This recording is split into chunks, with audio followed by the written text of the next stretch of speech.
Plusieurs contractants rêvent d'une visite de remise sans charge administrative. À partir de nos statistiques, chaque heure que vous passez lors d'une visite d'un site entraîne une charge de plus d'1 heure de fardeau administratif. Au lieu de partager un bon repas avec votre famille et vos amis le soir après les visites, vous voyez plutôt une compile de rapports de remise professionnelle dans votre assiette.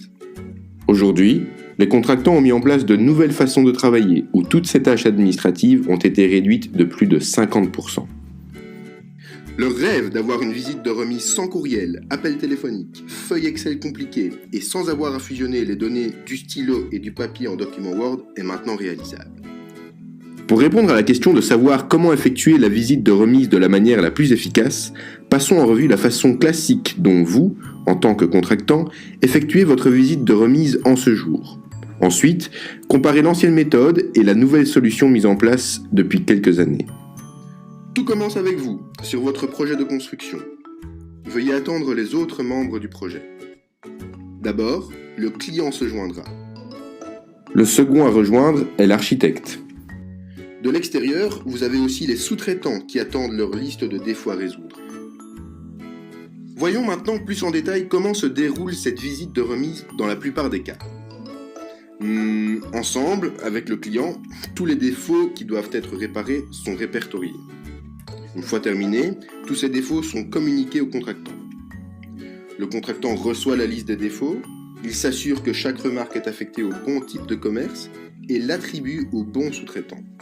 Bien sûr, il n'est pas autorisé à supprimer les défauts. Le sous-traitant reçoit alors sa liste de tâches du contractant.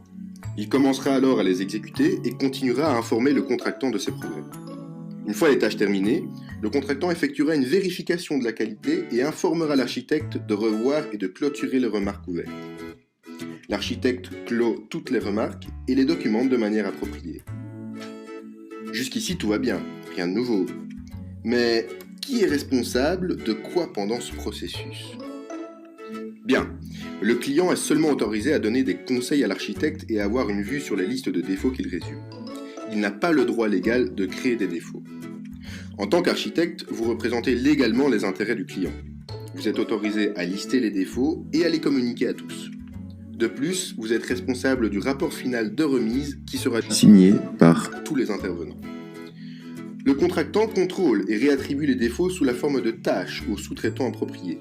Il n'est pas autorisé à supprimer ou archiver les défauts créés par l'architecte.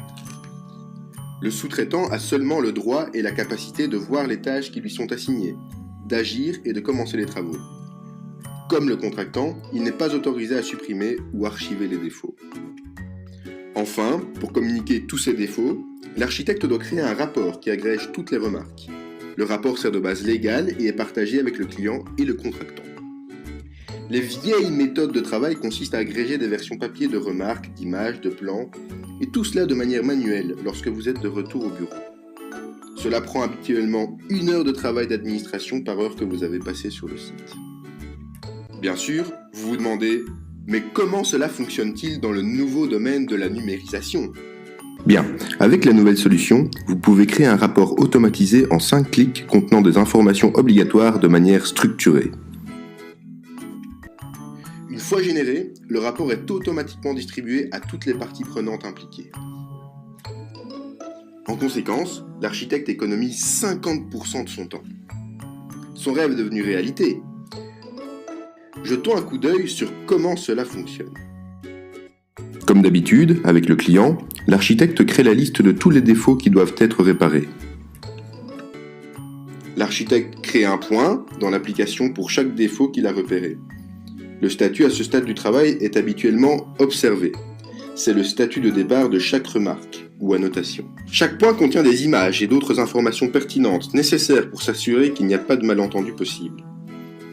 Une fois tous les défauts répertoriés, ils sont communiqués au contractant. Il peut alors vérifier chaque remarque affectée au bon type d'échange et attribuée au bon sous-traitant. Il n'est pas autorisé à supprimer ou archiver les défauts. À ce stade, le contractant utilisera le statut planifié pour confirmer qu'il a fixé une date d'échéance et réaffecter SC à ce point si nécessaire. La prochaine étape est, une fois que le sous-traitant a pris des mesures et résolu les défauts, de définir le statut sur fait par SC. Après cela, le contractant vérifie le travail et fixe l'étape sur « Vérifier ». Une fois coché, l'architecte est automatiquement informé que les défauts sont résolus et qu'il peut revoir les remarques ouvertes.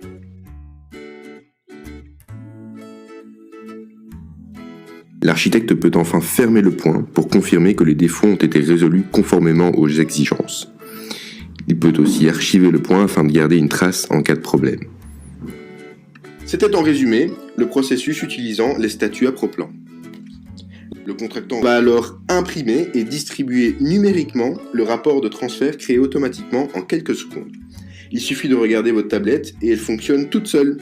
Quel plaisir! La mise en page et la structure du rapport peuvent être personnalisées de toutes les manières possibles. Très utile lorsque vous souhaitez partager différents niveaux d'information avec d'autres personnes.